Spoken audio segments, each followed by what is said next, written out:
Israel ಮತ್ತು Iran ನಡುವೆ ದಾಳಿ ಪ್ರತಿದಾಳಿಗಳು ನಡೀತಾನೆ ಇದೆ. ಈ ಮಹಾಯುದ್ಧ ಮುಂದುವರಿತಾನೆ ಇದೆ. ಇದರ ಮಧ್ಯದಲ್ಲಿ ಇರಾನ್ನ ಪರಮಾಣು ಕೇಂದ್ರದ ಮೇಲೆ ಇಸ್ರೇಲ್ ದಾಳಿಯನ್ನು ನಡೆಸಿದೆ. ನಟಂಜ ಪರಮಾಣು ಕೇಂದ್ರಕ್ಕೆ ಹಾನಿಯಾಗಿರೋದು. ಪರಮಾಣು ಕೇಂದ್ರ ಇದು ಇರಾನ್ನಲ್ಲಿರುವಂಥದ್ದು. ಇದರ ಬಗ್ಗೆ ಈಗ ಅಧಿಕೃತವಾಗಿ ಮಾಹಿತಿ ಸಿಕ್ಕಿದೆ. ಪರಮಾಣು ಸ್ಥಾವರದ ಮೇಲೆ ದಾಳಿಯನ್ನು ಒಪ್ಪಿಕೊಂಡಿದೆ ಇರಾನ್. ಇರಾನ್ನ ರಾಯಭಾರ ಕಚೇರಿಯಿಂದ ಮಾಹಿತಿ ಸಿಕ್ಕಿರೋದು. ರಾಯಭಾರಿ ಅಧಿಕಾರಿಯಿಂದ ಅಧಿಕೃತವಾಗಿ ಮಾಹಿತಿ ಸಿಕ್ಕಿದೆ. ಪರಮಾಣು ಸೋರಿಕೆ ಬಗ್ಗೆ ಆತಂಕವನ್ನ ವ್ಯಕ್ತಪಡಿಸಿರುವ IAEA ಪರಮಾಣು ಸ್ಥಾವರದ ಮೇಲೆ ಈಗ ಅಟ್ಯಾಕ್ ಆಗಿದೆಯಲ್ಲ, ಅಲ್ಲಿಂದ ವಿಕಿರಣಗಳು ಹೊರಸೂಸುವಂತಹ ಚಾನ್ಸಸ್ ಇದೆ. ಅಂತಾರಾಷ್ಟ್ರೀಯ ಪರಮಾಣು ಶಕ್ತಿ ಸಂಸ್ಥೆಯಿಂದ ಆತಂಕ ವ್ಯಕ್ತಪಡಿಸಲಾಗಿದೆ. IAEA director general Rafale Marino ಗ್ರೋಸಿ ಏನಿದ್ದಾರೆ, ಇವರು ಆತಂಕವನ್ನ ವ್ಯಕ್ತಪಡಿಸಿದ್ದಾರೆ. ಪಶ್ಚಿಮ ಏಷ್ಯಾದಲ್ಲಿ ವಿಕಿರಣ ಹಾನಿ ಆಗುವ ಬಗ್ಗೆ ಎಚ್ಚರಿಕೆ ನೀಡಲಾಗಿದೆ. ಪ್ರಮುಖ ನಗರಗಳು ಸೇರಿದಂತೆ ಜನತೆಗೆ ಹಾನಿಯಾಗತ್ತೆ, ಹಾನಿಯನ್ನ ತಳ್ಳಿ ಹಾಕುವಂತಿಲ್ಲ ಅಂತ ರಫೇಲ್ ಗ್ರೋಸಿ ಹೇಳಿದ್ದಾರೆ. ನೋಡ್ತಾ ಹೋಗಬಹುದು ಎಷ್ಟರ ಮಟ್ಟಿಗೆ ಈ ಯುದ್ಧ ತೀವ್ರತೆಯನ್ನು ಪಡ್ಕೊಂಡಿದೆ ಅಂತಂದ್ರೆ, ಪರಮಾಣು ಕೇಂದ್ರದ ಮೇಲೆ ಈಗ ಇಸ್ರೇಲ್ ಮತ್ತು ಅಮೆರಿಕ ಜಂಟಿಯಾಗಿ ಅಟ್ಯಾಕ್ ಅನ್ನ ಮಾಡಿದೆ. ಪರಮಾಣು ಕೇಂದ್ರದಲ್ಲಿ ಅಟ್ಯಾಕ್ ಆಗಿದೆ ಅಂತಂದ್ರೆ ಪರಮಾಣು ಸ್ಥಾವರದಲ್ಲಿರುವಂತಹ ವಿಕಿರಣಗಳು ಹೊರಸೂಸುವಂತಹ ಚಾನ್ಸಸ್ ಜಾಸ್ತಿ ಆಗಿದೆ. ಇದರ ಬಗ್ಗೆ ಹೆಚ್ಚಿನ ಮಾಹಿತಿ ನೀಡ್ತಾ ಹೋಗ್ತಾರೆ ನಮ್ಮ ನ್ಯೂಸ್ ಎಡಿಟರ್ ಆಗಿರುವಂತಹ ರಾಘವೇಂದ್ರ ಗುಡಿ ದೂರವಾಣಿ ಸಂಪರ್ಕದಲ್ಲಿ ಜಾಯಿನ್ ಆಗಿದ್ದಾರೆ. ರಾಘವೇಂದ್ರ ಗುಡಿ, ಈಗ ಈ ಮಹಾಯುದ್ಧ ಎಲ್ಲಿವರೆಗೂ ಬಂದು ನಿಂತಿದೆ ಅಂತಂದ್ರೆ, ಪರಮಾಣು ಕೇಂದ್ರದ ಮೇಲೂ ಈಗ ಇಸ್ರೇಲ್ ಅಟ್ಯಾಕ್ ಮಾಡಿದೆ. ಇದರ ಎಫೆಕ್ಟ್ ಯಾವ ರೀತಿ ಇರಬಹುದು? ಎಷ್ಟೊತ್ತಿಗೆ ಈ ಅಟ್ಯಾಕ್ ಆಗಿರೋದು? ಪ್ರಮುಖವಾಗಿ ಧನುಶ್ರೀ ಗಮನಿಸೋದಾದ್ರೆ, ಯಾವುದೇ ದೇಶಗಳ ಮಧ್ಯದಲ್ಲೂ ಕೂಡ ಒಂದು ಅಲಿಖಿತವಾಗಿರ್ತಕ್ಕಂಥ ನಿಯಮ ಇರುವಂತದ್ದು ಏನಂದ್ರೆ, ಅಟಾಮಿಕ್ ಸ್ಥಾವರಗಳೇನಿರ್ತವೆ, ಅಣುಸ್ಥಾವರಗಳನ್ನ ಟಾರ್ಗೆಟ್ ಮಾಡಬಾರ್ದು. ಎಂಥದೇ ಯುದ್ಧ ಇದ್ರೂ ಕೂಡ ಅಣುಸ್ಥಾವರಗಳನ್ನ ಟಾರ್ಗೆಟ್ ಮಾಡಬಾರ್ದು ಅನ್ನುವಂಥದ್ದು, ಅದನ್ನು ಪಾಲಿಸಿಕೊಂಡು ಕೂಡ ಬರಲಾಗುತ್ತೆ. ಉದಾಹರಣೆಗೆ ನಾವು ಉಕ್ರೇನ್ ಮತ್ತು ರಷ್ಯಾ ಯುದ್ಧವನ್ನ ಗಮನಿಸ್ತಾ ಇದ್ರು ಕೂಡ ಅಲ್ಲಿಯೂ ಅಣುಸ್ಥಾವರಗಳಿದ್ದಾವೆ. ಆದ್ರೆ ಅಣುಸ್ಥಾವರಗಳ ಬಳಿಯಲ್ಲಿ ಬ್ಲಾಸ್ಟ್ ಆಗಿದೆ ಅನ್ನುವಂಥ ಮಾಹಿತಿಗಳ ಹಿಂದೆ ಬರ್ತಿದ್ರು ಕೂಡ ಯಾರು ನೇರವಾಗಿ ಅಣುಸ್ಥಾವರವನ್ನ ಟಾರ್ಗೆಟ್ ಮಾಡಿ ಅದರ ಮೇಲೆ ದಾಳಿಯನ್ನ ಮಾಡಿರ್ಲಿಲ್ಲ. ಆದ್ರೆ ಇದರಲ್ಲಿ ಇರಾನ್ ಎಕ್ಸೆಪ್ಷನಲ್ ಕೇಸ್ ಆಗುತ್ತೆ. ಯಾಕಂದ್ರೆ ಇರಾನ್ ನಲ್ಲಿ ಯುರೇನಿಯಂ ಎನ್ರಿಚ್ ಆಗಿರ್ತಕ್ಕಂಥ ಅಣುಸ್ಥಾವರಗಳಿದ್ದಾವೆ, ಅದನ್ನ ಶಾಂತಿ ಕಾಲಕ್ಕಾಗಿ ನಾವು ಬಳಸ್ತೀವಿ ಅಂತ ಹೇಳಿ ಇರಾನ್ ಮುಂಚಿಂದ ಕೂಡ ಪ್ರತಿಪಾದಿಸ್ತಾ ಬರ್ತಾ ಇದೆ. ಶಾಂತಿ ಕಾಲ ಅಂದ್ರೆ ಈಗ ವಿದ್ಯುತ್ ಉತ್ಪಾದನೆಗೆ ಇರಬಹುದು, ಅಥವಾ ಬೇರೆ ರೀತಿಯಾಗಿರ್ತಕ್ಕಂಥ ಫರ್ಟಿಲೈಸರ್ಸ್ ತಯಾರಿಗೆ ಸಂಬಂಧಪಟ್ಟ ಹಾಗಿರ್ಬೋದು. ಪ್ರಮುಖವಾಗಿ ಇದನ್ನ ಒಂದು ಶಾಂತಿ ಕಾಲಕ್ಕೆ ಸಂಬಂಧಪಟ್ಟ ಹಾಗೆ ದೇಶದ ಅಭಿವೃದ್ಧಿಗಾಗಿ ನಾವು ಬಳಸ್ತೀವಿ ಅಂತ ಹೇಳಿ ಖಬರೇರಿ ಆಡಳಿತ ಮುಂಚಿಂದನೂ ಕೂಡ ಹೇಳಿಕೆಯನ್ನ ಕೊಡ್ತಾ ಬರ್ತಾ ಇತ್ತು. ಆದ್ರೆ ಇಲ್ಲೇ ಇದ್ದಂತ ಪ್ರಶ್ನೆ ಏನಂದ್ರೆ, ಅಮೆರಿಕ ಆಗ್ಲಿ ಅಥವಾ ಇಸ್ರೇಲ್ ಆಗ್ಲಿ ಇರಾನ್ನ ಮಾತನ್ನ ನಂಬ್ತಾ ಇರ್ಲಿಲ್ಲ. ಅವರು ಹೆಸರಿಗೆ ಅಣುಸ್ಥಾವರಗಳನ್ನ ಇಟ್ಕೊಂಡಿದ್ದಾರೆ, ಅಲ್ಲಿ ನಾವು ಜನರಿಗೆ ಶಾಂತಿ ಕಾಲಕ್ಕಾಗಿ ಬೇಕಿರ್ತಕ್ಕಂಥ ಅಣು ಬಳಕೆಯನ್ನ ಮಾಡ್ಕೊಳ್ತೀವಿ ಅಂತ ಹೇಳ್ತಾ ಇದ್ದಾರೆ. ಆದ್ರೆ ಅದನ್ನ ಬಳಸಿಕೊಂಡು ಅವರು ಅಣು ಬಾಂಬ್ ಅನ್ನ ಸಿದ್ಧಪಡಿಸ್ತಾ ಇದ್ದಾರೆ. ಅದಕ್ಕೆ ಬೇಕಾಗಿರ್ತಕ್ಕಂಥ ಮಿಸೈಲ್ ಪವರ್ ಆಲ್ರೆಡಿ ಇರಾನ್ ಬಳಿಯಲ್ಲಿ ಇರುವಂತದ್ದು ನಾವು ಗಮನಿಸ್ತಾ ಇದ್ದೀವಿ. ಹೇಗೆ ಇರಾನ್ನ ಮಿಸೈಲ್ಗಳು ಸಂಪೂರ್ಣ ಮಧ್ಯಪ್ರಾಚ್ಯವನ್ನ ಆವರಿಸ್ಕೊಳ್ತಾ ಇದ್ದೇವೆ. ಯಾವುದೇ ಆಂಟಿ ಬ್ಯಾಲಿಸ್ಟಿಕ್ ಮಿಸೈಲ್ ಸಿಸ್ಟಮ್ಸ್ ಇರ್ಬೋದು, ಅಮೆರಿಕದ ಥಾಡ್ ಇರ್ಬೋದು, ಅವುಗಳನ್ನ ತಡೆಯೋದಕ್ಕೆ ಸಾಧ್ಯನೇ ಆಗ್ತಾ ಇಲ್ಲ. ಒಂದು ವೇಳೆ ಅವುಗಳಿಗೆ ಅಣು ಸಿಡಿತಲೆಯನ್ನ ಏನಾದ್ರೂ ಅಳವಡಿಸಿದ್ರೆ ಗತಿ ಏನು? ಯಾಕಂದ್ರೆ ಈ ಹಿಂದೆ ಇರಾನ್ ಒಂದು ಹೇಳಿಕೆಯನ್ನ ಕೊಟ್ಟಿತ್ತು, ನಮ್ಮ ಬಳಿಯಲ್ಲಿ ಅಣುಶಕ್ತಿ ಬಂದ ದಿನವೇ ನಾವು ಇಸ್ರೇಲ್ ಅನ್ನ ಸಂಪೂರ್ಣವಾಗಿ ನಿರ್ನಾಮವನ್ನ ಮಾಡ್ತೀವಿ ಅಂತ ಹೇಳಿ. ಅದೇ ಅವರಿಗೆ ಎಕ್ಸಿಸ್ಟೆನ್ಷಿಯಲ್ ಕ್ರೈಸಿಸ್ ಆಗಿತ್ತು. ಅದೇ ಪ್ರಮುಖವಾಗಿ ಕಾರಣವನ್ನ ಇಟ್ಕೊಂಡು ಇವರು ಅಣುಬಾಂಬ್ ಅನ್ನ ತಯಾರು ಮಾಡ್ತಾ ಇದ್ದಾರೆ ಅನ್ನುವಂತ ಪ್ರಮುಖ ಕಾರಣದಿಂದಲೇ ಇವತ್ತು ಅಮೆರಿಕ ಇರ್ಬೋದು ಅಥವಾ ಇಸ್ರೇಲ್ ಇರ್ಬೋದು ಇರಾನ್ ಅನ್ನ ಟಾರ್ಗೆಟ್ ಮಾಡ್ತಾ ಇತ್ತು. ಆದ್ರೆ ಅಣುಸ್ಥಾವರದ ಮೇಲೆ ನೇರವಾಗಿ ದಾಳಿ ಮಾಡಿರುವಂತದ್ದು ಯಾವುದೇ ಪ್ರಿಕಾಷನ್ಸ್ ಅಥವಾ ಪ್ರಿಯಂಪ್ಟಿವ್ ಮೆಸೇಜಸ್ ಇಲ್ಲದೆ ಯಾವ್ದು ಈ ರೀತಿಯಾಗಿ ಒಂದು ದಾಳಿಯನ್ನ ಮಾಡಿದ್ದಾರೆ ಅಂತ ಹೇಳೋದಾದ್ರೆ ಖಂಡಿತವಾಗಿ ಕೂಡ ಅದರ ಭೀಕರತೆಯನ್ನ ಊಹೆ ಕೂಡ ಮಾಡ್ಕೊಳ್ಳೋದಕ್ಕೆ ಸಾಧ್ಯ ಆಗೋದಿಲ್ಲ. ನಿಜಕ್ಕೂ ಅಲ್ಲಿ ಏನಾದ್ರೂ ಅಣುಬಾಂಬ್ ಅನ್ನ ತಯಾರು ಮಾಡ್ತಾ ಇದ್ರೆ ಅಥವಾ ಅಲ್ಲಿ ಯುರೇನಿಯಂ ಎನ್ರಿಚ್ ಆಗಿರ್ತಕ್ಕಂಥ ಮಟೀರಿಯಲ್ಸ್ ಗಳೇನಾದ್ರೂ ಇದ್ರೆ ವಿಕಿರಣವನ್ನ ತಡೆಗಟ್ಟೋದಕ್ಕೆ ಸಾಧ್ಯವೇ ಆಗೋದಿಲ್ಲ. ನಾವು ಆಪರೇಷನ್ ಸಿಂಧೂರ ಸಂದರ್ಭದಲ್ಲೂ ಕೂಡ ಗಮನಿಸ್ತಾ ಇದ್ವಿ, ಕಿರಾನ ಹಿಲ್ಸ್ ಏನಿದೆ ಅದರ ಬಳಿಯಲ್ಲಿ ಸ್ಫೋಟ ನಡೆದಾಗ ಈಜಿಪ್ಟ್ ನಿಂದ ಅಲ್ಲಿಗೆ ಬಿಟುಮಿನ್ ಅನ್ನು ತರಿಸ್ಕೊಳ್ಳಲಾಗಿತ್ತು. ಅದನ್ನು ಅಣು ವಿಕಿರಣವನ್ನ ತಡೆಗಟ್ಟುತ್ತೆ ಅಂತ ಹೇಳುವಾಗುವಂತ ಮಟೀರಿಯಲ್ಸ್ ಗಳನ್ನು ತರಿಸಲಾಗಿತ್ತು ಅಂತ ಹೇಳಿ ಮಾತುಗಳು ಕೇಳಿ ಬಂದಿತ್ತು. ಆದ್ರೆ ಈಗ ಅವು ಯಾವುದೂ ಕೂಡ ಕೆಲಸಕ್ಕೆ ಬರುವಂತ ಸಾಧ್ಯತೆಗಳಿರೋದಿಲ್ಲ. ಅಣು ವಿಕಿರಣದ ಭೀಕರತೆ ಹೇಗಿರುತ್ತಂದ್ರೆ ಅದರ ಶಾಖವೇ ಅಂದ್ರೆ ನಾವು ಡಿಗ್ರಿ ಸೆಲ್ಸಿಯಸ್ ಅಲ್ಲಿ ನೋಡೋದಾದ್ರೆ 1000 ಡಿಗ್ರಿ ಸೆಲ್ಸಿಯಸ್ಗಿಂತವೂ ಮಿಗಿಲಾಗಿರುತ್ತೆ ಅದರ ವಿಕಿರಣದ ಅಥವಾ ಬ್ಲಾಸ್ಟ್ ಆದಂತ ಸಂದರ್ಭದಲ್ಲಿ ಅದರಿಂದ ಹೊರಹೊಮ್ಮುವಂತ ಆ ಶಾಖ. ಅಂದ್ರೆ ಒಬ್ಬ ವ್ಯಕ್ತಿ ಇರ್ಬೋದು ಅಥವಾ ಯಾವುದೇ ಒಂದು ಜೀವಿ ಇರ್ಬೋದು, ಕ್ಷಣ ಮಾತ್ರದಲ್ಲಿ ಸುಟ್ಟು ಕರಕಲಾಗುವಷ್ಟು ಬೆಂಕಿ ಆವರಿಸಿಕೊಳ್ತಾ ಇರುತ್ತೆ. ಜೊತೆಗೆ ಆ ವಿಕಿರಣ ಪರಿಣಾಮ ಏನಂದ್ರೆ ಹಿರೋಶಿಮಾ ನಾಗಾಸಾಕಿ ಮೇಲೆ 1945ರಲ್ಲಿ ಅಮೆರಿಕ ದಾಳಿ ಮಾಡಿದಂತಹ ಸ್ಥಳದಲ್ಲಿ ಇಂದಿಗೂ ಕೂಡ ಅಂಗವಿಕಲರು ಹುಟ್ಟುತ್ತಾ ಇದ್ದಾರೆ. ಇವತ್ತಿಗೂ ಅಲ್ಲಿ ವಿಕಿರಣಗಳು ಬಾಧಿಸ್ತಾ ಇದಾವೆ ಅಂದ್ರೆ ಅದರ ಒಂದು ದುಷ್ಪರಿಣಾಮ ಎಷ್ಟರ ಮಟ್ಟಿಗೆ ಇರುತ್ತೆ ಅಂತ ಹೇಳಿ. ಹೀಗಾಗಿ ಸಹಜವಾಗಿ ಈ ವಿಕಿರಣಗಳನ್ನ ಕಟ್ಟಿ ಹಾಕೋದಕ್ಕೆ ಸಾಧ್ಯವಿಲ್ಲ. ಏನಾದ್ರೂ ಜೋರಾಗಿ ಗಾಳಿ ಬೀಸಿದಂತ ಸಂದರ್ಭದಲ್ಲಿ ಅಣು ವಿಕಿರಣಗಳು ದೂರ ಕಿಲೋಮೀಟರ್ಗಳವರೆಗೂ ಹರಡುವಂತ ಸಾಧ್ಯತೆಗಳು ಇರ್ತವೆ. ಇದೇ ಕಾರಣದಿಂದಾಗಿ ಇಂಟರ್ನ್ಯಾಷನಲ್ ಎನರ್ಜಿ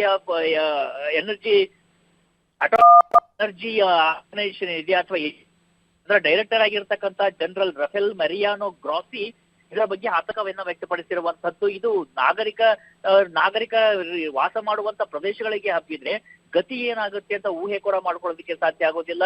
ಅದೇ ಕಾರಣದಿಂದಾಗಿ ಎಲ್ಲರೂ ಮತ್ತು ಪ್ರಾರ್ಥನೆ ಮಾಡ್ತಾ ಇರುವಂತದ್ದು ಒಂದೇ ವಿಚಾರ ಏನಂದ್ರೆ ಅಲ್ಲಿ ದಾಳಿ ಆಗಿದೆ, ಅವರ ಬಳಿಯಲ್ಲಿ ಅಣುಶಕ್ತಿ ಇದ್ರೆ ಸಂಪೂರ್ಣವಾಗಿ ನಾಶ ಆಗಲಿ, ಆದ್ರೆ ಅದು ಜನರಿಗೆ ಹರಡುವಂತ ಪರಿಸ್ಥಿತಿಗಳು ಬರಬಾರ್ದು ಅನ್ನುವಂತ ಉದ್ದೇಶ ಮತ್ತು ಪ್ರಾರ್ಥನೆ ಎಲ್ಲರದ್ದು ಆಗಿರುವಂತದ್ದು. ಆದ್ರೆ ಯುದ್ಧ ಮತ್ತು ಬಾಂಬು ಅಥವಾ ಬೆಂಕಿಗೆ ಯಾವುದೇ ಗಡಿ ಇಲ್ಲ, ಅದು ಗಡಿಯನ್ನ ದಾಟಿ ಹರಡ್ತಾ ಇರುತ್ತೆ. ಅದರ ದುಷ್ಪರಿಣಾಮವನ್ನು ಇವತ್ತು ನೋಡ್ತಿದ್ದೀವಿ. ಒಂದು ಕಡೆ ಇಸ್ರೇಲ್ ಮತ್ತು ಅಮೆರಿಕ ಭೀಕರ ದಾಳಿಯನ್ನ ಇರಾನ್ ಮೇಲೆ ಮಾಡ್ತಾ ಇದ್ರೆ, ಒಂದು ರೀತಿಯಿಂದ ಸುಸೈಡ್ ಬಾಂಬರ್ ತರ ಇರಾನ್ ಕೂಡ ಅಮೆರಿಕದ ಮಿತ್ರ ಪಡೆಗಳು ಇರುವಂತ ಮಿತ್ರ ದೇಶಗಳ ಮೇಲೆ, ಅಮೆರಿಕದ ವಾಯುನೆಲೆಗಳು ಅಥವಾ ಸೇನಾ ನೆಲೆಗಳ ಮೇಲೆ ಯಾವೆಲ್ಲ ದೇಶದಲ್ಲಿ ಇದ್ದಾವೆ ಅಲ್ಲಿ ಇಸ್ರೇಲ್ ಮೇಲೆ ನಿರಂತರ ದಾಳಿಯನ್ನ ಮಾಡ್ತಾ ಇದೆ. ಇವತ್ತು ಅರ್ಮ್ಯಾಕೋ ತೈಲ ಸಂಸ್ಕರಣಾ ಘಟಕ ಸೌದಿ ಅರೇಬಿಯಾ ಅಲ್ಲೂ ಕೂಡ ದಾಳಿಯನ್ನ ಮಾಡಿರುವಂತದ್ದು.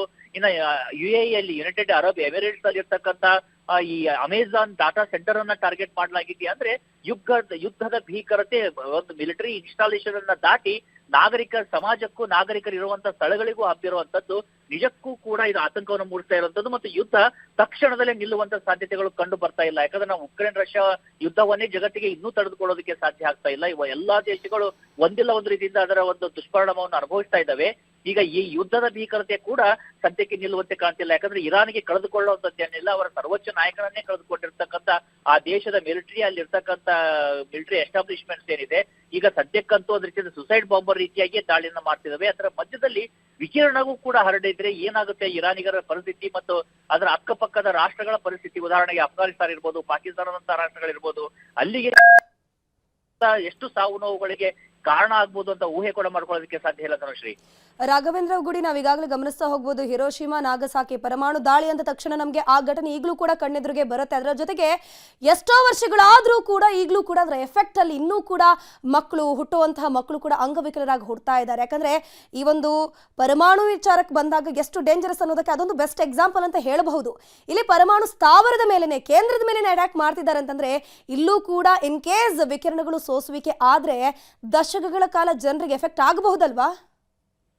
ಖಂಡಿತವಾಗಿಯೂ ಹಾಗೇ ಆಗತ್ತೆ, ಅದರಲ್ಲಿ ಯಾವುದೇ ರೀತಿಯಾಗಿರ್ತಕ್ಕಂಥ ಸಂಶಯ ಇಲ್ಲ. ಈಗ ಇಸ್ರೇಲ್ ಮತ್ತು ಅಮೆರಿಕಕ್ಕೆ ಇರುವಂತ ಚಾಯ್ಸ್ ಒಂದೇ, ಐದರ್ ಏನಾದ್ರೂ ಅವರಿಗೆ ಅಣುಬಾಂಬನ್ನ ತಯಾರು ಮಾಡೋದಕ್ಕೆ ಬಿಟ್ರೆ ಅವರು ನಮ್ಮ ದೇಶದ ಮೇಲೆ ಅಥವಾ ನಮ್ಮ ಮಿತ್ರ ರಾಷ್ಟ್ರಗಳ ಮೇಲೆ ದಾಳಿಯನ್ನ ಮಾಡ್ತಾರೆ, ಅಲ್ಲೂ ಸಾವು ನೋವುಗಳಾಗ್ತವೆ, ಅಲ್ಲೂ ಕೂಡ ದಶಕಗಳ ಕಾಲ ಅಂಗವೈಕಲ್ಯ ಕಾಡುವಂತ ಸಾಧ್ಯತೆಗಳಿರ್ತವೆ. ಅದರ ಬದಲಾಗಿ ಇರಾನ್ ನಲ್ಲಿ ಅದನ್ನು ಸ್ಫೋಟ ಮಾಡಿದ್ರೆ ಅಲ್ಲಿರ್ತಕ್ಕಂಥವ್ರಿಗೆ ಅದರ ಎಫೆಕ್ಟ್ ಆಗುತ್ತೆ. ಯಾಕಂದ್ರೆ ಆ ಪಾಪವನ್ನ ಅವ್ರು ಮಾಡ್ತಾ ಇದ್ದಾರೆ, ಅಣುಬಾಂಬನ್ನ ತಯಾರು ಮಾಡ್ತಾ ಇದ್ದಾರೆ ಅನ್ನುವಂತ ಆರೋಪ ಇವತ್ತು ಇಸ್ರೇಲ್ ಮತ್ತು ಅಮೆರಿಕ ಮಾಡ್ತಾ ಇರುವಂತದ್ದು.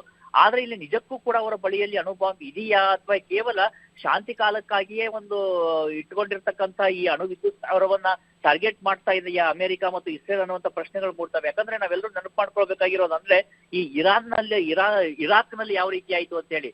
ಸದ್ದಾಮ್ ಹುಸೇನ್ ಆ ಸಂದರ್ಭದಲ್ಲಿ ಅಂದ್ರೆ ಡಾಲರ್ ಎಕಾನಮಿಯಿಂದ ಆಚೆ ಬರುವಂತ ಮಾತುಗಳನ್ನಾಡ್ತಿದ್ರು, ಆಯಾ ದೇಶಗಳ ಕರೆನ್ಸಿಯಲ್ಲಿ ನಾವು ಪೆಟ್ರೋಲ್ ಕೊಡ್ತೀವಿ ಅಂತ ಹೇಳ್ತಿದ್ರು. ಅಂತ ಸಂದರ್ಭದಲ್ಲಿ ಅವರ ಬಳಿಯಲ್ಲಿ ಕೆಮಿಕಲ್ ವೆಪನ್ಸ್ ಇದಾವೆ ಅನ್ನುವಂತ ಆರೋಪವನ್ನ ಮಾಡಿದಂತ ಇದೇ ಅಮೆರಿಕ ದಾಳಿಯನ್ನ ಮಾಡಿ ಇಡೀ ಸಂಪೂರ್ಣ ಇರಾಕ್ ಅನ್ನ ಸರ್ವನಾಶ ಮಾಡಿದ್ದಲ್ಲದೆ ಸದ್ದಾಮ್ ಹುಸೇನ್ರನ್ನ ಗಲ್ಲಿಗೇರಿಸಿತ್ತು. ಅದಾದ ಬಳಿಕ ಐಸಿಸ್ ರೀತಿಯಾಗಿರ್ತಕ್ಕಂಥ ಅತ್ಯಂತ ಹೀನವಾಗಿರ್ತಕ್ಕಂಥ ಉಗ್ರ ಸಂಘಟನೆ ಹುಟ್ಟೋದಕ್ಕೆ ಕಾರಣ ಆಗುತ್ತೆ. ಅಂದ್ರೆ ಅದು ಒಂದು ಪರೋಕ್ಷವಾಗಿ ಅಮೆರಿಕದ ಒಂದು ಕೈಗೂ ಕೂಡ ರಕ್ತ ಹತ್ತಿರುವಂತದ್ದು ಐಸಿಸ್ ವಿಚಾರದಲ್ಲಿ.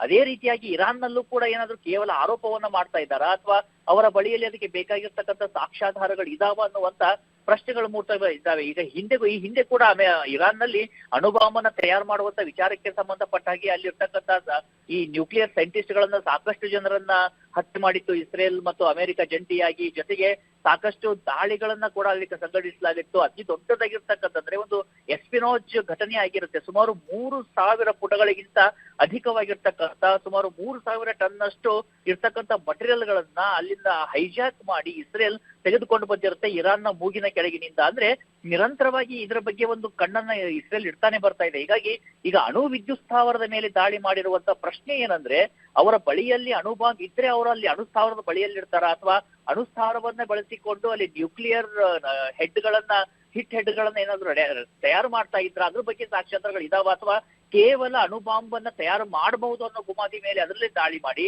ಇನ್ನುಳಿದಂತೆ ರಿಯಲ್ ಆಗಿ ಅವರ ಲ್ಯಾಬೋರೇಟರಿಗಳೇನಿದಾವೆ, ಯಾಕಂದ್ರೆ ಈ ಹಿಂದೆ ಬಂದಂತ ಮಾಹಿತಿಯನ್ನು ಕೂಡ ನಾವು ಗಮನಿಸೋದಾದ್ರೆ ಭೂಮಿಯಿಂದ ಸುಮಾರು 50ರಿಂದ 100 ಅಡಿ ಕೆಳಗಡೆ ಅವರ ನ್ಯೂಕ್ಲಿಯರ್ ಲ್ಯಾಬ್ಗಳಿದಾವೆ, ಅಲ್ಲಿ ಅವರು ಆ ನ್ಯೂಕ್ಲಿಯರ್ ಸಿಡಿತಲೆಗಳನ್ನ ಸಿದ್ಧ ಮಾಡ್ತಾ ಇದ್ದಾರೆ ಅನ್ನುವಂತ ಮಾಹಿತಿಗಳು ಬರ್ತಿತ್ತು. ಮತ್ತು ನಾವು ನೆನಪು ಮಾಡ್ಕೊಳ್ಬೇಕು, ಕೇವಲ ಒಂದು 3 ರಿಂದ 4 ತಿಂಗಳ ಹಿಂದೆ ಕೂಡ ಇದೇ ಟ್ರಂಪ್ ಆಡಳಿತದಲ್ಲಿ ಇರಾನ್ ಮೇಲೆ ಇಸ್ರೇಲ್ ದಾಳಿ ಸಂದರ್ಭದಲ್ಲಿ B-12 ಬಾಂಬರ್ ಅನ್ನ ಬಳಸಿ ರಾಘವೇಂದ್ರ ಗುಡಿ ಹಾಗೆ ಸಂಪರ್ಕದಲ್ಲಿ ಒಂದು ಬ್ರೇಕಿಂಗ್ ನ್ಯೂಸ್ ಬರ್ತಾ ಇದೆ. ಇಸ್ರೇಲ್ ದಾಳಿಗೆ ಇರಾನ್ನಿಂದಲೂ ಪ್ರತಿಯಾಗಿ ದಾಳಿ ಮಾಡಲಾಗಿದೆ. ಈಗ ಇಸ್ರೇಲ್ ಪ್ರಧಾನಿ ನೆತನ್ಯಾಹುವನ್ನ ಗುರಿಯಾಗಿಸಿ ದಾಳಿ ಆಗ್ತಾ ಇರೋದು. ನೆತನ್ಯಾಹು ಮನೆಯ ಮೇಲೆ ದಾಳಿಯಾಗಿದೆ. ಇರಾನ್ ಸೇನೆ ಏನಿದೆ, ತಮ್ಮ ಪರಮೋಚ್ಚ ನಾಯಕ ಅಯತುಲ್ಲಾ ಖಮೇನಿಯನ್ನ ಕಳ್ಕೊಂಡಾಗಿದೆ, ಇನ್ನೇನಿಲ್ಲ, ಇನ್ನು ಯುದ್ಧವೇ ಒಂದು ದಾರಿ ಅಂತ ಹೇಳ್ಕೊಂಡು ನೆತನ್ಯಾಹು ಮನೆ ಮೇಲೆ ಟಾರ್ಗೆಟ್ ಅನ್ನ ಮಾಡಿ ಅಟ್ಯಾಕ್ ಅನ್ನ ಮಾಡ್ತಾ ಇದ್ದಾರೆ. ಗೃಹ ಕಚೇರಿಯನ್ನ ಗುರಿಯಾಗಿಸಿ ದಾಳಿ ಬಗ್ಗೆ ಸ್ಪಷ್ಟನೆ ಸಿಕ್ಕಿರೋದು. ಇರಾನ್ ದಾಳಿ ಬಗ್ಗೆ ಇರಾನ್ ಟೈಮ್ಸ್ ವರದಿಯನ್ನ ಮಾಡಿದೆ. ಅಂದ್ರೆ ಈ ಒಂದು ದಾಳಿಯನ್ನ ಖಚಿತಪಡಿಸಲಾಗಿದೆ ಇರಾನ್ ಸರ್ಕಾರದಿಂದಲೇ. ಗಮನಿಸ್ತಾ ಹೋಗಬಹುದು, ಬೆಂಜಮಿನ್ ನೆತನ್ಯಾಹುವನ್ನ ಟಾರ್ಗೆಟ್ ಮಾಡಲಾಗ್ತಿದೆ. United Kingdom Cyprus air base ಮೇಲೆ ಕೂಡ ದಾಳಿ ಆಗ್ತಿದೆ. ಇರಾನ್ ಸೇನೆ ಡ್ರೋನ್ ದಾಳಿಯನ್ನ ಮಾಡಿ ಏರ್ ಬೇಸ್ಗೆ ಹಾನಿಯನ್ನ ಮಾಡ್ತಾ ಇದೆ. ಗಮನಿಸ್ತಾ ಹೋಗಬಹುದು, ಇಲ್ಲಿ ಕತಾರ್ ಇರಬಹುದು, UAE ಇರಬಹುದು, ಅಬುದಾಬಿ ಇರಬಹುದು, ದುಬೈ ಇರಬಹುದು, ಇಲ್ಲೆಲ್ಲವೂ ಕೂಡ ಪ್ರಮುಖವಾಗಿ ಅಮೆರಿಕಾದ ಸೇನೆಯ ನೆಲೆಗಳಿರೋದು. ಇವುಗಳನ್ನೇ ಟಾರ್ಗೆಟ್ ಮಾಡ್ಕೊಂಡು ಇರಾನ್ ಅಟ್ಯಾಕ್ ಮಾಡ್ತಾ ಇದೆ. ಇರಾನ್ ಸೇನೆ ಡ್ರೋನ್ ದಾಳಿ ಮಾಡಿ ಏರ್ ಬೇಸ್ಗಳಿಗೆ ಹಾನಿಯನ್ನ ಮಾಡ್ತಾ ಇದ್ದಾರೆ. ಪ್ರತಿ ದಾಳಿ ಆಗ್ತಾ ಇದೆ. ಇಸ್ರೇಲ್ ದಾಳಿಗೆ ಇರಾನ್ನಿಂದಲೂ ಪ್ರತಿ ದಾಳಿ. ಇದು ಇರಾನ್ ಟೈಮ್ಸ್ ನಿಂದ ವರದಿ ಆಗಿರೋದು. ರಾಘವೇಂದ್ರ ಗುಡಿ, ನಾವೀಗಾಗಲೇ ಪರಮಾಣು ಕೇಂದ್ರದ ಅಟ್ಯಾಕ್ ಬಗ್ಗೆ ಮಾತನಾಡ್ತಿದೀವಿ. ಒಂದ್ ಕಡೆ ಈ ಒಂದು ಯುದ್ಧದ ನೀತಿಯನ್ನ ಉಲ್ಲಂಘನೆ ಮಾಡದ ರೀತಿ ಆಗ್ತಾ ಇಲ್ವಾ ಇಲ್ಲಿ ಅಂತ. ಈಗ ಓಕೆ, ಅಟ್ಯಾಕ್ ಮಾಡೋದು ಓಕೆ, ಬಟ್ ಪರಮಾಣು ಕೇಂದ್ರಗಳನ್ನ ಟಾರ್ಗೆಟ್ ಮಾಡಿ ಅಟ್ಯಾಕ್ ಮಾಡ್ತಾ ಇದ್ದಾರಲ್ಲ, ನಾಗರಿಕರ ರಕ್ಷಣೆಯಲ್ಲಿ ಎಲ್ಲ ಆಗ್ತಾ ಇದೆ. ಈಗ ವಿಶ್ವಸಂಸ್ಥೆಯಲ್ಲಿ ಎಂಟ್ರಿ ಆಗಬಹುದಾ, ಹೇಗೆ? ಅಲ್ಲ, ವಿಶ್ವಸಂಸ್ಥೆ ಯಾವ ಕಾರಣ ವಿಚಾರಕ್ಕೆ ಎಂಟ್ರಿ ಆಗುತ್ತೆ? ವಿಶ್ವಸಂಸ್ಥೆಯ ಮಾತೆಯಲ್ಲಿ ಬರೋದಿಲ್ಲ, ಅದು ಹಲ್ಲಿಲ್ಲದ ಹಾವಿದ್ದ ಹಾಗೆ. ಹೀಗಾಗಿ ಅದರ ಅಲ್ಲಿ ಅಸ್ತಿತ್ವದ ವಿಚಾರಕ್ಕೆ ಸಂಬಂಧಪಟ್ಟ ಹಾಗೆ ಪ್ರಶ್ನೆಗಳಿರುವಂತಹ ಸಂದರ್ಭ ಇದು. ಇವತ್ತು ಯಾವುದೇ ವರ್ಲ್ಡ್ ಆರ್ಡರ್ಗಳು ಅನ್ನುವಂಥದ್ದಿಲ್ಲ.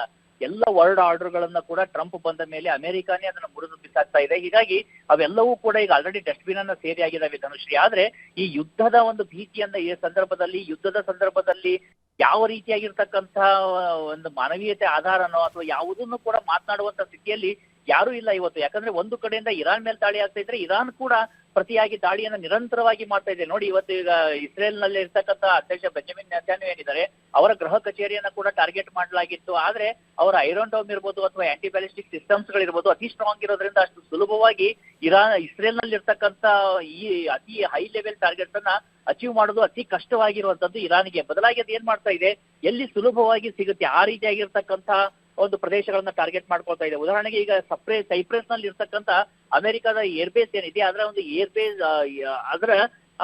ಏರ್ಬೇಸ್ ಮೇಲೆ ಕೂಡ ಅವರು ದಾಳಿಯನ್ನ ಮಾಡಿರುವಂತಹ ಸಂದರ್ಭದಲ್ಲಿನೇ ಈಗ ಅದರಿಂದ ಏನಾಗ್ತಾ ಇದೆ, EU ಕೂಡ ಇದರಲ್ಲಿ ಇನ್ವಾಲ್ವ್ ಆಗುವ ಸಾಧ್ಯತೆಗಳು ಕಂಡು ಬರ್ತಾ ಇದಾವೆ. ಯಾಕಂದ್ರೆ ಸೈಪ್ರಸ್ ಇರುವಂತದ್ದು ಯುರೋಪಿಯನ್ ಒಕ್ಕೂಟದ ಪ್ರದೇಶದಲ್ಲಿ. ಹೀಗಾಗಿ ಅವರು ಕೂಡ ಈಗ ನಾವು ಇಸ್ರೇಲ್ ಮತ್ತು ಅಮೆರಿಕಕ್ಕೆ ಬೆಂಬಲವಾಗಿ ನಿಲ್ತೀವಿ ಅಂತ ಅನ್ನುವಂತ ಹೇಳಿಕೆಯನ್ನ ಯುರೋಪ್ ಕೊಡ್ತಾ ಇದೆ. ಬೆಳಿಗ್ಗೆ ತಾನೇ ನಾವು ನೋಡ್ತಾ ಇದ್ವಿ, ಆ ಸಂದರ್ಭದಲ್ಲಿ ಫ್ರಾನ್ಸ್ ಇರ್ಬೋದು, ಜರ್ಮನಿ ಇರ್ಬೋದು, ಇಂಗ್ಲೆಂಡ್ ಇರ್ಬೋದು, ಅವರು ಕೂಡ ಅಮೆರಿಕಕ್ಕೆ ಬೆಂಬಲವನ್ನ ಕೊಡ್ತೀವಿ ಅಂತ ಹೇಳ್ತಿದ್ದಾರೆ. ಅಂದ್ರೆ ಎಲ್ಲಾ ರಾಷ್ಟ್ರಗಳು, ಮುಂದುವರಿದ ರಾಷ್ಟ್ರಗಳು, ಸೋ ಪವರ್ಫುಲ್ ರಾಷ್ಟ್ರಗಳೇನಿದಾವೆ ಎಲ್ಲರೂ ಮುಗಿ ಬೀಳುವಂತ ಸಾಧ್ಯತೆಗಳೇ ಇದಾವೆ ಇರಾನ್ ಮೇಲೆ. ಅದರ ಜೊತೆಗೆ ಸುನ್ನಿ ಪ್ರಾಬಲ್ಯದ ದೇಶಗಳಾಗಿರ್ತಕ್ಕಂಥ ಈಗ UAE ಇರ್ಬೋದು, ಸೌದಿ ಅರೇಬಿಯಾ ಇರ್ಬೋದು, ಒಮನ್ ಇರ್ಬೋದು, ಕತಾರ್ ಇರಬಹುದು, ಇವರು ಎಲ್ಲರೂ ಕೂಡ ಈಗ ಇರಾನ್ ಮೇಲೆ ದಾಳಿ ಮಾಡೋದಕ್ಕೆ ನಮ್ಮ ಬೆಂಬಲವನ್ನ ಕೊಡ್ತೀವಿ ಅಂತ ಹೇಳಿಕೆಗಳನ್ನ ಕೊಡ್ತಾ ಇದ್ದಾರೆ. ಹೀಗಾಗಿ ಈ ಎಲ್ಲ ಸಂಗತಿಗಳನ್ನ ಗಮನಿಸಿದಾಗ ಈಗ ಪ್ರಮುಖವಾಗಿ ನಡೆದಿರ್ತಕ್ಕಂಥ ಈ ಅಣುಸ್ಥಾವರದ ದಾಳಿ ಏನಿದೆ, ಆ ದಾಳಿಯ ಹಿನ್ನೆಲೆಯಲ್ಲಿ ನೋಡಿದ್ರೆ ಒಂದು ವೇಳೆ ಅಣುಬಾಂಬ್ ತಯಾರಾಗ್ತಾ ಇದ್ರೆ ಅನಿವಾರ್ಯತೆ ಇತ್ತು. ಆಗದೆ ಕೇವಲ ನೆಪಕ್ಕೆ ಮಾತ್ರಕ್ಕೆ ದಾಳಿಯನ್ನ ಮಾಡಿದ್ರೆ ನಿಜಕ್ಕೂ ಅದು ಖಂಡನೀಯವಾಗಿರುತ್ತೆ. ಆದ್ರೆ ಯುದ್ಧದ ಸಂದರ್ಭದಲ್ಲಿ ಯಾವುದೂ ಸತ್ಯ ಯಾವುದು ಸುಳ್ಳು ಹೇಳೋದು ಅತಿ ಕಷ್ಟವಾಗಿರುವಂತದ್ದು ಧನುಶ್ರೀ. ಎಲ್ಲರೂ ತಮ್ಮ ತಮ್ಮ ಸಾಧನೆಯನ್ನ ಎಕ್ಸಾಗರೇಟ್ ಮಾಡ್ಕೊಳ್ತಾರೆ. ಕಾಲವೇ ಇದಕ್ಕೆ ಸ್ಪಷ್ಟವಾದಂತ ಉತ್ತರವನ್ನ ಕೊಡ್ತಾ ಹೋಗುತ್ತೆ. ಥ್ಯಾಂಕ್ ಯು ರಾಘವೇಂದ್ರ ಗುಡಿ ತಮ್ಮೆಲ್ಲ ಮಾಹಿತಿಗಾಗಿ. ಇರಾನ್ ವಿರುದ್ಧ ಇಸ್ರೇಲ್ ಅಮೆರಿಕ ಯುದ್ಧ ವಿಚಾರಕ್ಕೆ ಸಂಬಂಧಪಟ್ಟಂತೆ ನೆರೆಯ ಬಹರೇನ್ ದ್ವೀಪದಲ್ಲೂ ಕೂಡ ಈ ಒಂದು ಯುದ್ಧದ ಬಿಸಿ ತಟ್ಟಿದೆ. ಬರೀ ಬಹರೇನ್ ಮಾತ್ರ ಅಲ್ಲ, ಕತಾರ್ ಇರಬಹುದು, UAE ಇರಬಹುದು, ಅಬುದಾಬಿ ಇರಬಹುದು, ಇಲ್ಲೆಲ್ಲವೂ ಕೂಡ ಕ್ಷಿಪಣಿ ದಾಳಿಗಳು, ಡ್ರೋನ್ ದಾಳಿಗಳು ಆಗ್ತಾ ಇದೆ. ಈಗ ಬಹ್ರೇನ್ ಸರದಿ, ಬಹ್ರೇನ್ ದ್ವೀಪದಲ್ಲೂ ಕೂಡ ಯುದ್ಧದ ಬಿಸಿ ತಟ್ಟಿದೆ. ರಕ್ಷಣೆಗಾಗಿ ಬಹ್ರೇನ್ ಕನ್ನಡಿಗ ಲಿಂಗರಾಜು ಅಳಲು ತೋಡ್ಕೊಂಡಿದ್ದಾರೆ. ತಮ್ಮನ್ನ ರಕ್ಷಣೆ ಮಾಡುವಂತೆ ಪ್ರಧಾನಿ ಮೋದಿಗೆ ಮನವಿಯನ್ನ ಮಾಡಿದ್ದಾರೆ. ಮೂಲತಃ ಮೈಸೂರು ಜಿಲ್ಲೆಯವರಾಗಿರುವಂತಹ ಲಿಂಗರಾಜು ಅವರು ಬಹ್ರೇನ್ನಲ್ಲಿದ್ದಾರೆ. ಕಳೆದ 1.5 ವರ್ಷದಿಂದ ಬಹ್ರೇನ್ನಲ್ಲಿ ಉದ್ಯಮವನ್ನ ನಡೆಸ್ತಾ ಇದ್ದಾರೆ ಲಿಂಗರಾಜು. ಇರಾನ್ ಸೇನೆಯಿಂದ ಬಹ್ರೇನ್ನಲ್ಲಿರುವಂತಹ ಅಮೆರಿಕ ಸೇನಾ ನೆಲೆಗಳ ಮೇಲೆ ನಿರಂತರವಾಗಿ ದಾಳಿ ಆಗ್ತಾ ಇದೆ. ದಾಳಿ ನಡೆಸ್ತಿರುವಂತಹ ವಿಡಿಯೋವನ್ನು ಕೂಡ ಲಿಂಗರಾಜು ಅವರು ಹಂಚಿಕೊಂಡಿದ್ದಾರೆ. ಹೊರಗೆ ಬರೋದಕ್ಕೂ ಕೂಡ ಭಯ ಆಗುತ್ತೆ. ಎಲ್ಲಿ ಎಷ್ಟೊತ್ತಿಗೆ ಯಾವ ರೀತಿ ದಾಳಿ ಆಗುತ್ತೆ ಅಂತ ಗೊತ್ತಿಲ್ಲ. ದಾಳಿ ನಡೆದಂತಹ ಸ್ಥಳದಿಂದಲೇ ವಿಡಿಯೋವನ್ನ ಮಾಡಿದ್ದಾರೆ ಲಿಂಗರಾಜು. ಅಲ್ಲೂ ಕೂಡ ಒಂದು ರೀತಿ ಭಯದ ವಾತಾವರಣ. ಬಹ್ರೇನಲ್ಲೂ ಕೂಡ ಈ ಅಮೆರಿಕದ ಸೇನಾ ನೆಲೆಗಳನ್ನೇ ಟಾರ್ಗೆಟ್ ಮಾಡಿಕೊಂಡು ಇರಾನ್ ಏನಿದೆ ಅಟ್ಯಾಕ್ ಮಾಡ್ತಾ ಇದೆ. ಸೊ ಲಿಂಗರಾಜು ಇರುವಂತಹ ಸುತ್ತಮುತ್ತಲ ಪ್ರದೇಶದಲ್ಲೂ ಕೂಡ ಅಟ್ಯಾಕ್ಗಳಾಗ್ತಾ ಇದೆ. ಅವರು ಕೂಡ ಭಯಭೀತರಾಗಿದ್ದಾರೆ. 1.5 ವರ್ಷದಿಂದ ಅವರು ಬಹ್ರೇನ್ನಲ್ಲಿ ಉದ್ಯಮ ನಡೆಸ್ತಾ ಇದ್ದಾರೆ. ಅವರ ಕುಟುಂಬಸ್ಥರು, ಭಾರತದಲ್ಲಿರೋರು, ಕರ್ನಾಟಕದಲ್ಲಿರೋರು ಭಯಭೀತರಾಗಿದ್ದಾರೆ.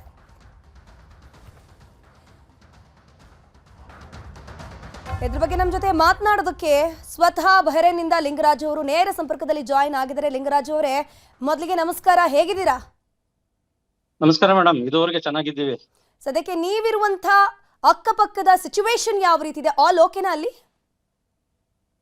ಮೇಡಮ್, ಇದೇ ರೀತಿ ನಾವು ಇರ್ತೀವಿ ಅಂತ ಕರಾರುವಕ್ಕಾಗಿ ಹೇಳಕ್ ಬರೋದಿಲ್ಲ. ಓಕೆ.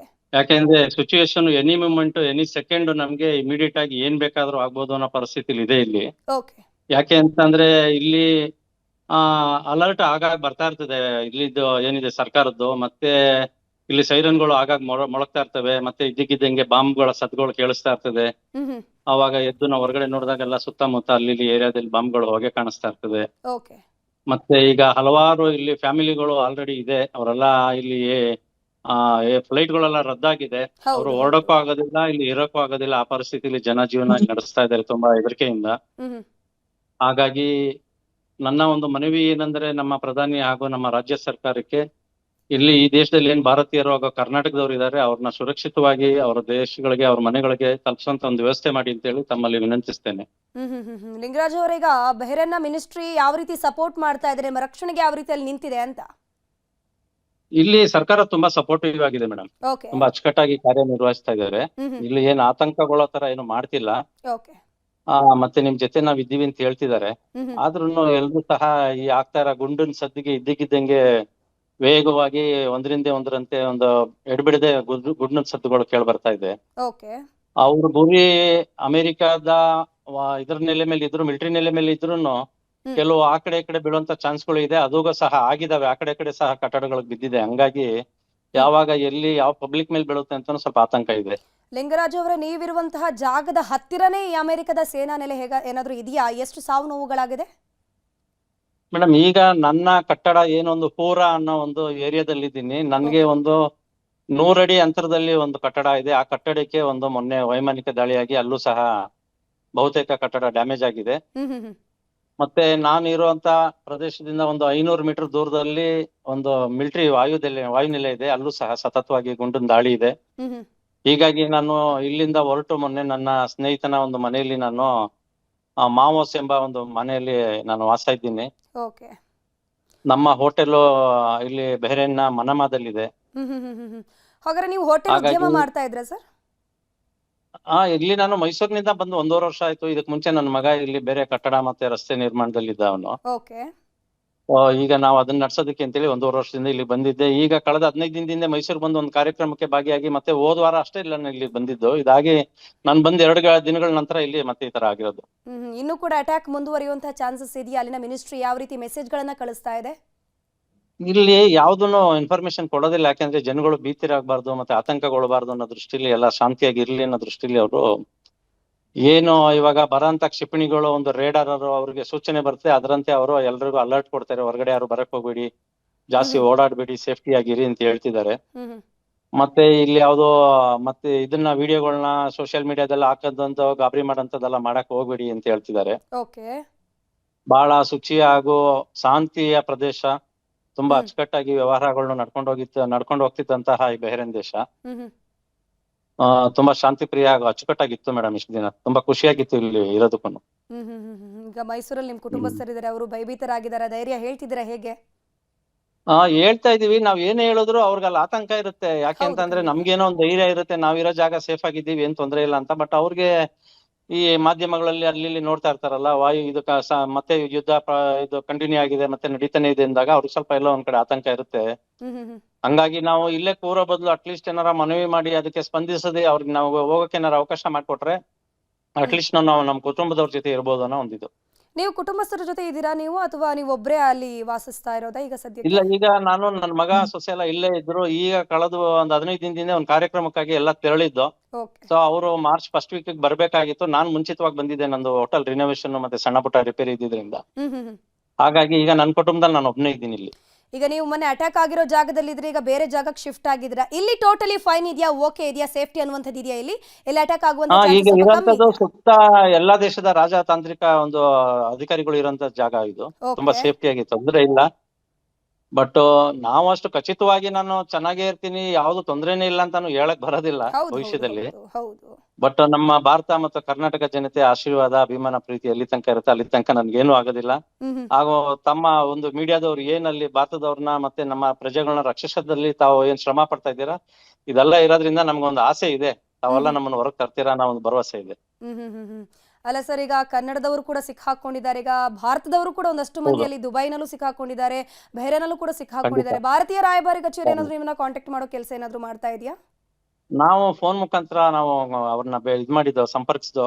ಅವರು ಇಲ್ಲಿ ಇಂಡಿಯಾ ಇನ್ ಬಹರೇನ್ ಅಂತ ಹೇಳಿ ಒಂದು ಇನ್ಸ್ಟಾ ಇದೆ, ಅದನ್ನ ನೀವು ಫಾಲೋ ಮಾಡ್ತಾ ಇರಿ, ಅಲ್ಲಿ ನಿಮ್ಗೆ ಇನ್ಸ್ಟ್ರಕ್ಷನ್ ಕೊಡ್ತಾ ಹೋಗ್ತೀವಿ ಅಂತ ಹೇಳಿದ್ದಾರೆ. Okay okay. ಈಗ ಏನಾದ್ರು ಯುದ್ಧದ ವಾತಾವರಣ ಕಡಿಮೆ ಆಗಿ ಏನಾದ್ರು ಫ್ಲೈಟ್ ಸಂಚಾರಗಳು, ವಿಮಾನ ಸಂಚಾರಗಳು ಆರಂಭ ಆಯ್ತು ಅಂತಂದ್ರೆ ನೀವು ಮತ್ತೆ ಕರ್ನಾಟಕಕ್ಕೆ ಬರ್ತೀರಾ ಅಥವಾ ಅಲ್ಲೇ ಇರ್ತೀರಾ, ಹೇಗೆ ಸರ್? ಈಗ ಇರೋ ಪರಿಸ್ಥಿತಿಲಿ ನಾವು ಇಲ್ಲಿ ಟಿವಿಲಿ ನೋಡ್ತಾ ಇರೋದ್ರೆ ಹಿಂಗೆ ಇದೇನ್ ಸದ್ಯಕ್ಕೆ ಮುಗಿಯಂತ ವಾತಾವರಣ ಕಂಡು ಬರ್ತಾ ಇಲ್ಲ.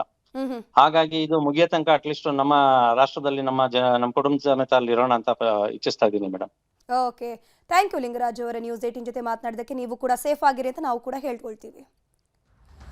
ಅಬುದಾಬಿಯಲ್ಲಿ ಸಿಲುಕಿರುವ ಕನ್ನಡಿಗ ತುಮಕೂರು ಮೂಲದ ಯುವಕ ಶಶಿಕುಮಾರ್ ಅಬುದಾಬಿಯಲ್ಲಿ ಸಿಕ್ಕಾಕೊಂಡಿದ್ದಾರೆ. ಅಬುದಾಬಿಯಲ್ಲಿ ಶಶಿಕುಮಾರ್ ತುಮಕೂರು ಜಿಲ್ಲೆಯ ಗುಬ್ಬಿ ತಾಲೂಕಿನವರು, ಇವರು ಉದ್ದಾಪುರದ ನಿವಾಸಿ. ಅವರೀಗ ಅಲ್ಲಿ ಪರದಾಟ ನಡೆಸ್ತಾ ಇದ್ದಾರೆ, ಗಮನಿಸ್ತಾ ಹೋಗಬಹುದು. 5-6 ವರ್ಷಗಳಿಂದ ದುಬೈನಲ್ಲಿ ಶಶಿಕುಮಾರ್ ಕೆಲಸವನ್ನ ಮಾಡ್ತಾ ಇದ್ರು. ದುಬೈ ಪರಿಸ್ಥಿತಿ ಗೊತ್ತಾಗ್ತಾ ಇದ್ದಂತೆಯೇ ವಿಡಿಯೋ ಕಾಲ್ ಮಾಡಿದ್ದಾರೆ. ತಂದೆ ಮಹಾದೇವಯ್ಯ, ಪತ್ನಿ ಗಗನ ಜೊತೆ ಮಾತುಕತೆಯನ್ನ ನಡೆಸಿದ್ದಾರೆ. ಯುದ್ಧದ ಭೀತಿ ಇಲ್ಲ ಅಂತ ಧೈರ್ಯವನ್ನ ತುಂಬಿದ್ದಾರೆ ಶಶಿಕುಮಾರ್. ರಾರಿ ವರ್ಲ್ಡ್ ಕಂಪನಿಯಲ್ಲಿ ಟೆಕ್ನಿಷಿಯನ್ ಆಗಿದ್ದಾರೆ ಶಶಿಕುಮಾರ್. ನ್ಯೂಸ್ 18 ಜೊತೆಗೆ ಶಶಿಕುಮಾರ್ ಪತ್ನಿ ಹಾಗೂ ತಂದೆ ಕೂಡ ಮಾತನಾಡಿದ್ದಾರೆ. ಶಶಿಕುಮಾರ್ ಒಂದು ಧೈರ್ಯದ ಮಾತುಗಳನ್ನು ಹೇಳ್ತಾ ಇದ್ದಾರೆ. ಎಲ್ಲವೂ ಕೂಡ ಸೇಫ್ ಆಗಿದೆ, ಇಲ್ಲಿ ಏನು ಕೂಡ ಭಯ ಪಡುವಂತಹ ವಾತಾವರಣ ಇಲ್ಲ, ನಾವು ಸೇಫ್ ಆಗಿದ್ದೀವಿ, ನೀವು ಟೆನ್ಷನ್ ಮಾಡ್ಕೊಳ್ಳೋಕೆ ಹೋಗಬೇಡಿ ಅಂತ. ಯಾಕಂದ್ರೆ ಅಲ್ಲಿಗೆ ಸಂಬಂಧಪಟ್ಟಂತಹ ಆ ದೇಶದ ಮಿನಿಸ್ಟ್ರಿಗಳು ಕೂಡ ಸಪೋರ್ಟ್ ಅನ್ನ ಮಾಡ್ತಾ ಇದ್ದಾರೆ, ನಾಗರಿಕರ ರಕ್ಷಣೆಗೆ ಅವರು ಕೂಡ ಬದ್ಧರಾಗಿದ್ದಾರೆ. ದುಬೈನಲ್ಲೂ ಕೂಡ ಎಲ್ಲವೂ ಸೇಫ್ ಅನ್ನುವಂತೆ ಮಾಹಿತಿ ಸಿಗ್ತಾ ಇದೆ. ಆಯಿತು. ಏನು ಮಗನ ಹೆಸರು? ಶಶಿಕುಮಾರ್ ಅಂತ. ಒಂದು 5 ವರ್ಷ ಆಯಿತು. 5 ವರ್ಷದಿಂದ ಏನು ಅವ್ನು ಹೋದಾಗ ಏನು ಇದಿರಲಿಲ್ಲ. ಆಮೇಲೆ ನಾವು ಬೆಳಗ್ಗೆ ಎದ್ದು ಇವೆಲ್ಲ ಹಿಂಗೆ ಆದಮೇಲೆ ಇದೇನಪ್ಪ ಅಂದು ಹಿಂಗೆ ಅಂದಾಗ ಫೋನ್ ಕಾಂಟ್ಯಾಕ್ಟಾಗಿದ್ದೀವಿ. ಫೆರಾರಿಯು ಕೆಲಸ ಮಾಡ್ತಾವನೆ. ದುಬೈಗೆ ಹೋಗಿ 5-6 ವರ್ಷ ಆಯಿತು. ದುಬೈಲಿ 1 ವರ್ಷ ಇದ್ದರು, ಆಮೇಲೆ ಅಂದು ಅಬುದಾಬಿಗೆ ಹೋಗಿರಿ. ಭಯ ಆಗ್ತಾಯಿದೆ, ಆದರೆ ಅವನು ಸೇಫ್ ಆಗಿದ್ದೀನಿ, ಏನು ತೊಂದರೆ ಇಲ್ಲ ಅಂತ ಹೇಳ್ತಾವನೆ. ಎಲ್ಲ ಸೇಫ್ ಮಾಡೋರು, ಏನು ತೊಂದರೆ ಇಲ್ಲ, ಎಲ್ಲ ಒಂದು ಕಡೆಗೆ ಒಂಚೂರು ಆಗ್ಬೋದು, ಅದು ನಮಗೇನು ಗೊತ್ತಾಗಲ್ಲ, ಇಲ್ಲೆಲ್ಲ ಚೆನ್ನಾಗಿದ್ದೀವಿ ಅಂತ ಹೇಳ್ತಾವೆ. ವಿಡಿಯೋ ಕಾಲ್ ಮಾಡಿ ಹೇಳೋದು. ಡ್ಯೂಟಿ ನೈಟ್ ಡ್ಯೂಟಿ ಹೋಗಿ ಮುಗಿಸ್ಕೊಂಡು ಮಲಗಿದ್ದಾರೆ. ಮಲಗಿಕೊಂಡು ತಿರ್ಗಿ ನಾವು ಫೋನ್ ಮಾಡಿದಾಗ ಹಿಂಗೆ ಅದನ್ನೇ ಹೇಳಿರು, ಏನೂ ಪ್ರಾಬ್ಲಮ್ ಇಲ್ಲ ಅಂತ, ಏನು ಆ ಥರ ತಚೂರು ಇಲ್ಲ ಅಂತ ಹೇಳಿದ್ರು. ಇಲ್ಲಿ ಬಾ ಅಂತ ಹೇಳಕ್ಕೆ ಅವರೇ ಬರ್ತೀವಿ ಅಂತ ಹೇಳಿ, ಸೇಫ್ ಆಗಿರಿ, ಏನು ತೊಂದರೆ ಇಲ್ಲ ಅಂತ ಹೇಳ್ತಾರೆ. ಇಲ್ಲಿ ಯಾರೂ ಬಂದಿಲ್ಲ, ಇಲ್ಲಿ ಸಂಪರ್ಕ ಯಾರೂ ಮಾಡಿಲ್ಲ. ಅವರಲ್ಲೇ ಒಂದು 5 ವರ್ಷದಿಂದಲೂ ಅಲ್ಲೇ ಇದ್ದಾರೆ. ಇವಾಗ ಒಂದು 15 ದಿವಸ ಆಯಿತು ಅವ್ರು ಹೋಗಿ. ಬೆಳಗ್ಗೆನೋ ಫೋನ್ ಮಾಡಿದ್ರು, ಅವರು ಆರಾಮಾಗಿದ್ದಾರೆ, ಅಲ್ಲಿ ಸೇಫಾಗಿ, ಏನು ಪ್ರಾಬ್ಲಮ್ ಇಲ್ಲ ಅಂತ ಹೇಳಿದ್ದಾರೆ. ಅವರು ಬಂದು ಅಬುದಾಬಿಲಿ ಇರೋದು. ಅವರು ಫೆರಾರಿ ವರ್ಲ್ಡಲ್ಲಿ ಟೆಕ್ನಿಷಿಯನ್ ಆಗಿ ವರ್ಕ್ ಮಾಡ್ತಾ ಇದ್ದಾರೆ. ನಮಗೆ ಅಲ್ಲೇದು ವಿಷಯ ಎಲ್ಲ ಕೇಳ್ತಾ ಇದ್ರೆ ಭಯ ಅಂತ ಅನ್ನಿಸ್ತಾ ಇತ್ತು. ಅದಕ್ಕೇ ಅವ್ರಿಗೆ ಫೋನ್ ಮಾಡಿ ಕೇಳಿದಾಗ ಏನು ಪ್ರಾಬ್ಲಮ್ ಇಲ್ಲ, ನಾನು ಸೇಫಾಗಿದ್ದೀನಿ, ಆರಾಮಾಗಿರಿ ಅಂತ ಹೇಳಿದ್ದಾರೆ. ಅಲ್ಲೇ ಅವ್ರ ಸರೌಂಡಿಂಗ್ ಏನು ಆ ಥರ ಕಂಡಿಲ್ಲ. ಅದೇ ದುಬೈನಲ್ಲಿ ಏನಾದರೂ ಆ ಥರ ಆಗಿದ್ದರೆ ಆಗಿರ್ಬೋದೇನೋ. ಅಲ್ಲಿಗೆ ಒಂದು 2 ಅವರ್ ಜರ್ನಿ ಆಗುತ್ತೆ, ದುಬೈ ಟು ಅಬುದಾಬಿ. ಅಬುದಾಬಿಲಿ ಏನು ಸಮಸ್ಯೆ ಇಲ್ಲ. ಮತ್ತೇನು ಇವಾಗ ಬರೋ ಪ್ರಯತ್ನದಲ್ಲಿ ಏನಿಲ್ಲ, ಸೇಫಾಗಿದ್ದೀನಿ ಅಂತ